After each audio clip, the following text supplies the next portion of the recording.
कभी तालिबान को बेटा मानने वाला पाकिस्तान आज उसी तालिबान से धोखा खा गया है। जिस अफगानिस्तान को 20 सालों तक सपोर्ट किया, वो अफगानिस्तान अब भारत के साथ खड़ा नजर आ रहा है और ये बात पाकिस्तान के गले से नहीं उतर रही है। दोस्तों, कश्मीर पर आई एक लाइन और पाकिस्तान को लगी ऐसी मिर्ची कि उसने अफगान राजदूत को तलब कर लिया। अब सवाल ये दोस्तों कि क्या तालिबान अब भारत की तरफ झुक रहा है, और अगर हाँ तो पाकिस्तान के लिए इसका क्या मतलब है। दोस्तों, कुछ दिन पहले दिल्ली में हुई भारत अफगानिस्तान की अहम बैठक, इसके बाद एक संयुक्त बयान जारी किया गया। उस बयान में अफगानिस्तान ने पहलगाम में हुए जो आतंकी हमले, उसकी कड़ी निंदा की और भारत की जनता व सरकार के प्रति संवेदना जताई। यानी अफगानिस्तान ने साफ तौर पर यह माना कि कश्मीर जो हमला हुआ आतंकी कृत्य था और उसने भारत का साथ दिया। लेकिन बस यही एक लाइन पाकिस्तान को सुलगाने के लिए काफी थी। दोस्तों, पाकिस्तान के विदेश मंत्रालय ने तुरंत बयान जारी किया और अफगान राजदूत को तलब कर लिया। पाक ने कहा कि अफगानिस्तान ने संयुक्त राष्ट्र सुरक्षा परिषद के प्रस्तावों का उल्लंघन किया है। कश्मीर को भारत का हिस्सा बताना गलत है।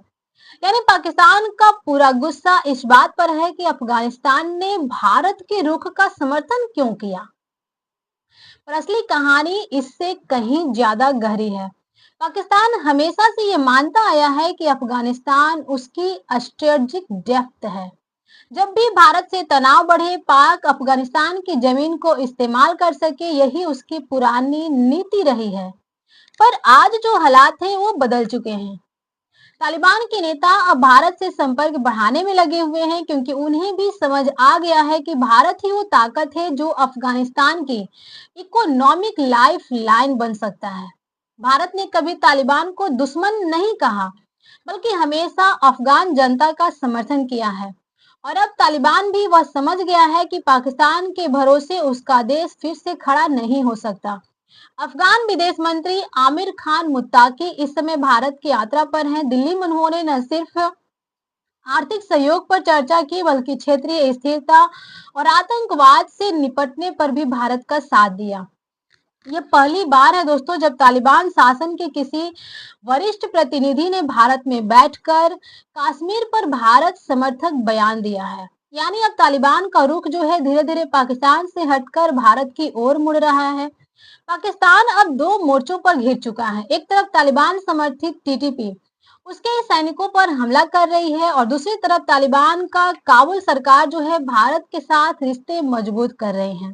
यानी पाकिस्तान के लिए अब यह डबल ट्रबल है। जो पाकिस्तान कभी उसका मित्र था, वो अब कूटनीतिक दुश्मन बनता जा रहा है। दोस्तों, भारत के लिए यह बदलाव बहुत अहम है, क्योंकि अफगानिस्तान मध्य एशिया के साथ भारत का गेटवे है। अगर काबुल दिल्ली के साथ खड़ा होता है तो पाकिस्तान की आइसोलेशन पॉलिसी खुद ब खुद ढह जाएगी। भारत और तालिबान के बीच दोस्ती पाकिस्तान की रणनीति को उल्टा कर सकती है। अब पाकिस्तान का डर यही है कि भारत अफगानिस्तान के जरिए उसके ही आतंक नेटवर्क को एक्सपोज कर देगा।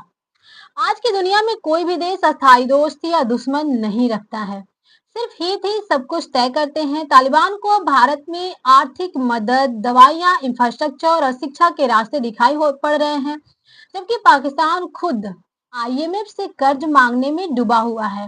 यानी जिसे पाकिस्तान पाल रहा था, वही तालिबान अब भारत से हाथ मिलाकर उसकी कूटनीतिक कब्र खोद रहा है। कभी पाकिस्तान ने कहा था कि तालिबान हमारा स्ट्रेटेजिक एसेट है, पर वक्त ने दिखा दिया कि जब रिश्ते स्वार्थ पर बने हो तो एक दिन वो स्ट्रेटेजिक बैकफायर बन ही जाते हैं। आज भारत शांति, सहयोग और विकास की बात कर रहा है और अफगानिस्तान उसी दिशा में चलने की कोशिश कर रहा है। लेकिन पाकिस्तान अब भी कश्मीर कार्ड खेलते खेलते अपने ही हाथ जला रहा है। दोस्तों, सवाल बस इतना है कि क्या तालिबान अब सचमुच भारत का नया दोस्त बन रहा है, या ये सिर्फ पाकिस्तान पर दबाव बनाने की राजनीतिक चाल है। आपकी क्या राय है, कमेंट सेक्शन में जरूर बताइएगा। दोस्तों, अगर वीडियो अच्छी लगी हो, इसमें दी गई जानकारी अच्छी लगी हो तो इसे लाइक कीजिएगा, अपने दोस्तों के पास शेयर कीजिएगा और चैनल पे नए हो तो सब्सक्राइब करके बेल आइकन जरूर प्रेस कीजिएगा। तो मिलते हैं नेक्स्ट वीडियो में, तब तक के लिए जय हिंद, जय भारत।